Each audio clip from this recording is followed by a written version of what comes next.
आज हम देखते हैं accountability is the key to good corporate governance. Corporate governance क्या होता है आप जान चुके हो। अकाउंटेबिलिटी क्या होता है जवाबदारी देना। तो इन सब चीज़ों को हम पढ़ते हैं। There are 3 vital element of corporate governance. 3 चीज़ों के बारे में आज हम देखने वाले हैं। Accountability, transparency, equality of treatment of all the share holders. जितने भी शेयर होल्डर्स हैं उनको इक्वली ट्रीट करना। किनको? स्टेक होल्डर्स को, हर एक स्टेक होल्डर्स को, चाहे वो बोर्ड ऑफ डायरेक्टर हो, एग्जीक्यूटिव हो, ठीक है, मैनेजर्स हो, एम्प्लॉयज़ हो, कस्टमर्स हो, बैंकर्स हो कि जिन्होंने फाइनेंस प्रोवाइड किया है, डीलर्स हो, ठीक है, कोई भी हो, society as a whole who are connected to that business, ठीक है, हर किसी को जो है बिजनेस के काम का इम्पैक्ट पड़ता है। जो भी इस बिजनेस से जुड़ा हुआ है, ठीक है, इंटरनली एक्सटर्नली हर कोई जो है बिजनेस से इम्पैक्ट होता है। तो कहीं ना कहीं हर किसी को इक्वल ट्रीट करना, ठीक है, उनके इंटरेस्ट को प्रोटेक्ट करना। फर्स्ट ऑफ ऑल अकाउंटेबिलिटी की बात करते हैं। It is recognise as the key element, बहुत ज़्यादा इंपॉर्टेंट है as a good corporate governance. It hold the management accountable to the board and the board accountable to the share holder.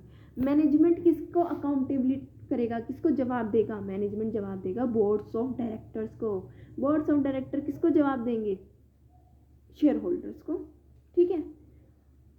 उसके बाद आता है disobedience with standard of financial reporting. Absence of transparent reporting practices often result in corrupt management of companies and investors suffer loss mainly due to lack of accountability on part of director and management. Disobedience यानी कि follow up नहीं करना, बात को नहीं मानना। क्या चीज़ नहीं मानना? स्टैंडर्ड्स। जो भी अकाउंटिंग स्टैंडर्ड्स गिवन है कि जब भी आप फाइनेंशियल रिपोर्ट्स को बनाओ तो इन अकाउंटिंग स्टैंडर्ड को फॉलो करना, ठीक है। अकाउंटिंग स्टैंडर्ड को अगर आप फॉलो नहीं कर रहे हो या फिर अपने जो फाइनेंशियल रिपोर्ट्स हैं उनको शो नहीं कर रहे हो, ट्रांसपेरेंट नहीं बना रहे हो, सही तरीके से नहीं दिखा रहे हो, तो इसको हम क्या कहेंगे? Corrupt management. कंपनीज क्या कर रही है? करप्शन कर रही है, धोखेबाजी कर रही है।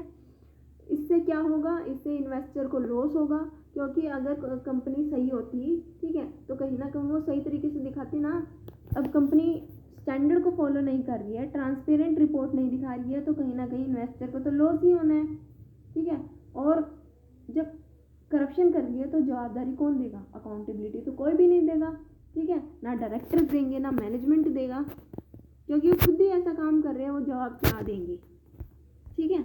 While the board directors and control management, while the board directors direct and control management, the directors are jointly and severally accountable to all the stockholders.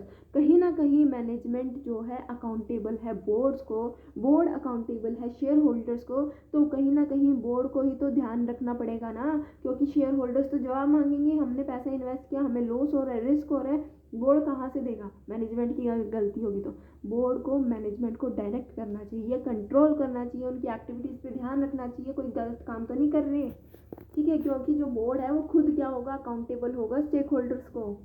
जवाबदारी तो बोर्ड्स को देनी पड़ेगी ना। The board may be required periodically to report on the activities and progress of the company in transparent way to all the stakeholders. Board को क्या ज़रूरत है? पीरियडिकली का मतलब पूरे एक साल की बात कर रहे हैं, एक पीरियड की बात कर रहे हैं। It may be calendar year, it may be a financial year, ठीक है। आप जानते हो कैलेंडर ईयर क्या होता है, फाइनेंशियल ईयर क्या होता है। तो बोर्ड को क्या चीज़ें की ज़रूरत है कि जो भी रिपोर्ट्स है, जो भी एक्टिविटी है, जो भी प्रोग्रेस है कंपनी की, वो सारी की सारी ट्रांसपेरेंट करे, लोगों को सही तरीके से दिखाए, स्टेक होल्डर्स को सही तरीके से जो है बिजनेस के बारे में बताए। ये किसकी रिस्पॉन्सिबिलिटी है? बोर्ड की रिस्पॉन्सिबिलिटी है, बोर्ड ऑफ डायरेक्टर्स की रिस्पॉन्सिबिलिटी है। The tool commonly prescribe for ensuring accountability. कौन कौन से टूल्स का यूज़ किया जाता है अकाउंटेबिलिटी को बताने के लिए, दर्शाने के लिए? The board is balance as regard the representation of sufficient number of non executive and independent director who will take care of the interest of all stakeholder. अब पहले हम बोर्ड की बात कर लेते हैं। हमने कहा कि बोर्ड अकाउंटेबल है स्टेक होल्डर्स को, कोई भी गलत काम होता है, मैनेजमेंट अगर सही से काम नहीं करता, लॉस होता है, तो बोर्ड जो है वो क्या होगा? अकाउंटेबल। बोर्ड है क्या? कौन कौन लोग आते हैं इस बोर्ड में? Number of non executive and independent directors, ठीक है। नॉन एग्जीक्यूटिव्स और इंडिपेंडेंट डायरेक्टर्स आते हैं जो क्या करते हैं? शेयर होल्डर्स के इंटरेस्ट पे ध्यान रखते हैं। The board is balanced as regard the representative of sufficient number of एक हमारी पहले वाली वीडियो है, ठीक है, या फिर एक पहला वाला चैप्टर है जिसमें बताया गया क्लाउज 49 बोर्ड ऑफ डायरेक्टर्स के बारे में। कितने बोर्ड्स ऑफ डायरेक्टर होने चाहिए कंपनी में, एग्जीक्यूटिव्स कितने होने चाहिए, नॉन एग्जीक्यूटिव्स कितने होने चाहिए, इंडिपेंडेंट डायरेक्टर कितने होने चाहिए, डिपेंडेंट डायरेक्टर कितने होने चाहिए। वो एक सेपरेट वीडियो, एक सेपरेट चैप्टर में इस चीज़ की रिगार्डिंग सारी चीज़ें गिवन है, ठीक है, इसलिए इसमें ये चीज़ जो है वो गिवन नहीं है। So the board is balance as regard the representative. Board के अंदर कौन कौन आता है, नॉन एग्जीक्यूटिव और इंडिपेंडेंट डायरेक्टर आते हैं जो स्टेक होल्डर्स के इंटरेस्ट का ध्यान रखते हैं कि स्टेक होल्डर्स जो भी हैं उसके इंटरेस्ट को प्रोटेक्ट किया जाए। सेकेंड पॉइंट है बोर्ड अडोप्ट ट्रांसपेरेंट प्रोसीजर और practices and keep the share holder duly inform of the relevant developments impacting the company. Board क्या करते हैं, एक ट्रांसपेरेंट प्रोसीजर का यूज़ करते हैं, ठीक है, प्रैक्टिसेस का यूज़ करते हैं, वो हर एक चीज़ को दिखाते हैं, इंफॉर्मेशन प्रोवाइड करते हैं कि क्या क्या डेवलपमेंट हो रही है कंपनीज में, ठीक है, सारी चीज़ें बता रहे हैं। उसके बाद आता है proper internal control system is put in place and the same is review from time to time. Proper internal control system, internal control system क्या होता है, जो सारी एक्टिविटीज़ को कंट्रोल करे, हर एक चीज़ पे ध्यान रखे, चाहे वो मैनेजमेंट हो, चाहे वो एम्प्लॉयज़ हो, वो हर चीज़ सही से कर तो रहे हैं या नहीं कर रहे।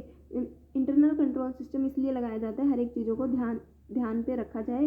इंटरनल कंट्रोल सिस्टम में आते हैं कई, अब तो क्या आने लगे, सुपरवाइज़र आते हैं। सुपरवाइज़र हर एक पर्सन को, हर एक एम्प्लॉयज़ को, मैनेजर को क्या कर रहे हैं, सुपरवाइज़ कर रहे हैं, अपने सबॉर्डिनेट को सुपरवाइज़ कर रहे हैं, वो सही से काम तो कर रहे हैं या नहीं कर रहे, जो भी स्टैंडर्ड सेट किया उसको अचीव कर रहे हैं या नहीं कर रहे।